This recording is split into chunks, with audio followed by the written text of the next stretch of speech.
पुढची कविता आहे तू एकदा पुणवेचा. जितेंद्र कुंवर यांची ही कविता आहे. जितेंद्र परशुराम कुंवर हे त्यांचं संपूर्ण नाव असून ओझरमीक तालुका निफाड जिल्हा नाशिक येथील रहिवाशी म्हणून जितेंद्र कुंवर यांना ओळखल्या जातं. IIT खरगपूर येथील कृषी अभियांत्रिकी या विषयामध्ये MTechची पदवी त्यांनी संपादन केली. आणि अशा पद्धतीनं IITचा हा माणूस कवी क्षेत्रामध्ये स्वतःला वाहून घेतलेला आपल्याला दिसून येतो. आणि अशा पद्धतीनं सध्या जळगाव येथील जिल्हाधिकारी कार्यालयामध्ये तहसीलदार संगायो या पदावर ते कार्यरत आहेत. चाफ्याचे फूल 2014, व्हाईट लिली 2019 हे त्यांचे महत्त्वपूर्ण कविता संग्रह ग्रंथाली प्रकाशन मुंबई यांच्याकडून प्रकाशित करण्यात आलेले आहेत. म्हणा गावले आबा महाजन या काव्यसंग्रहाचे इंग्रजी भाषांतर त्यांनी केलेलं आहे. परिवर्तनाचा वाटसरू, वर्णमुद्रा, वाघूर, काव्याग्रह, रानफूल, लोकसंकेत इत्यादी नियतकालिके व दिवाळी अंकातून त्यांच्या कविता प्रसिद्ध झालेल्या आहेत.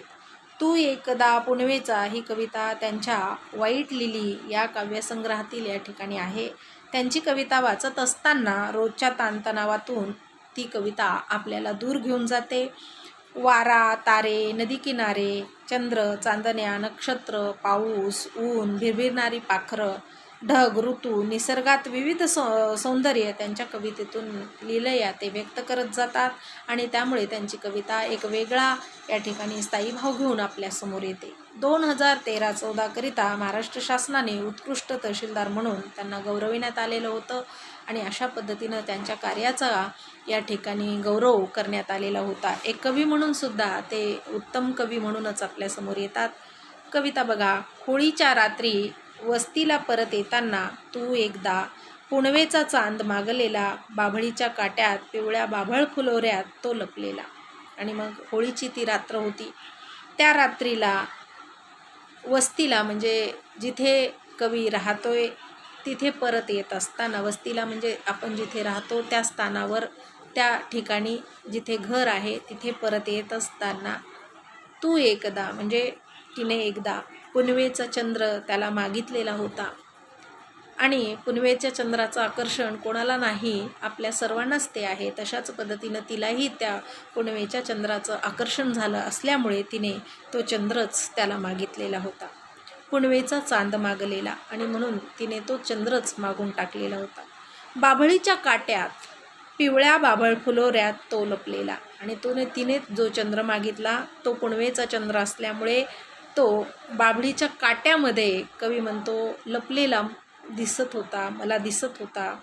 आणि बाभळीच्या काट्यात लपलेला असल्यामुळं त्या वेळेचा प्रसंग सांगत असताना कवीने असा सांगितला की ह्या बाभळी पिवळ्या फुलांनी फुललेल्या होत्या आणि या पिवळ्या फुलाच्या फुलोऱ्यामध्ये तो चंद्र या ठिकाणी गुडूप झालेला होता, लपलेला होता. कारण कवी हा नेहमी प्रतीक आणि प्रतिमांचा वापर करतो. तर इथं अशाच पद्धतीचं बाभळीची फुलं आणि बाभळीची काटे अशा पद्धतीच्या या ठिकाणी प्रतीकं वापरण्यात आलेली आहे.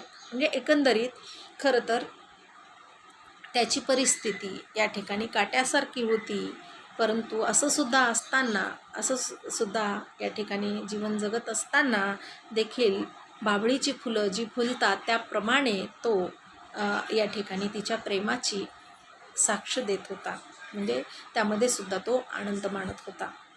त्या दिवसानंतर कैकवून पावसाळे आले गेले, चांदही फुलले हसले, बाभळ फुलोऱ्यात अडकले.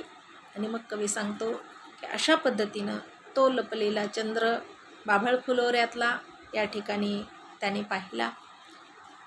पण त्या दिवसानंतर म्हणजे तो पुनवेचा दिवस गेल्यानंतर त्या दिवसानंतर कैक ऊन पावसाळे, कित्येक उन्हाळे कित्येक पावसाळे आले तसेच ते निघूनही गेले. कारण आपल्याकडे म्हटलं जातं दिवस येतात ते निघूनही जातात. प्रत्येकाच्या जीवनामध्ये वाईटही दिवस असतात, चांगलेही दिवस असतात. मग ते येतात तसेच ते निघून जातात. कधी ते चांगले असतात म्हणून आपल्याला आनंद वाटत असतो, कधी ते वाईट असतात म्हणून आपल्याला दुःख होत असतं. परंतु कवी म्हणतो की असेही दिवस राहत नसतात, येतात तसेच ते निघूनही जातात. आणि म्हणून कवी सांगतोय की त्या दिवसानंतर, त्या पुनवेच्या दिवसानंतर कैक उन्हाळे पावसाळे आले आणि गेले, चांदही फुलले हसले, बाभळ फुलोऱ्यात अडकले. आणि मग हा जो चंद्र तिनं मागितलेला होता तो चांद या ठिकाणी फुललेला अनेक वेळेला पाहिला, हसलेला अनेक वेळेला पाहिला, बाभळीच्या त्या फुलोऱ्यात अडकलेला सुद्धा अनेक वेळेला पाहिला, अनेक वेळेला दिसला, अनेक वेळेला त्याचा आनंदही मी माझ्या जीवनामध्ये घेतलेला. मातर पुन्हा कोणी न थांबून दावले, न हरकून मागले, चांद तसेच मावळले. पण त्या कवी सांगतो आहे की असं जरी असलं, मातर पुन्हा कुणी, यानंतर मात्र कुणी, मातर म्हणजे मात्र कुणी पुन्हा कुणी इथं थांबलं नाही. थांबून तो चंद्र मला दाखवला नाही, दावले, थांबून कुणी मला तो चंद्र, तो चांद मला दाखवलेला नाही की हा पुनवेचा चांद आहे म्हणून.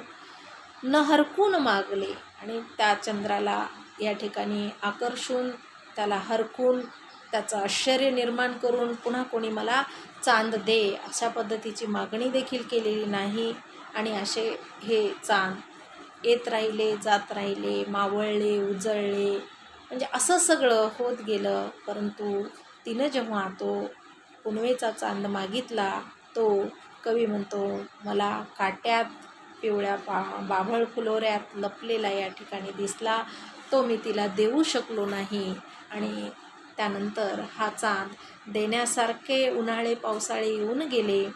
फुललेला चांद मी पाहिला, त्याच्यासोबत मी हसलो, बाभळ फुलोऱ्यात तो चंद्र अडकलेलाही मला दिसला, पण मी तिला त्यावेळेला देऊ शकलो नाही आणि तिने मागितलेली तिची इच्छा पूर्ण करू शकलो नाही. ही खंत त्याच्या मनाला राहून गेली. अशा प्रकारे एक विरह भाव या तू एकदा पुनवेचा या कवितेतून कवी जितेंद्र कुंवर आपल्यासमोर सादर करताना दिसतात.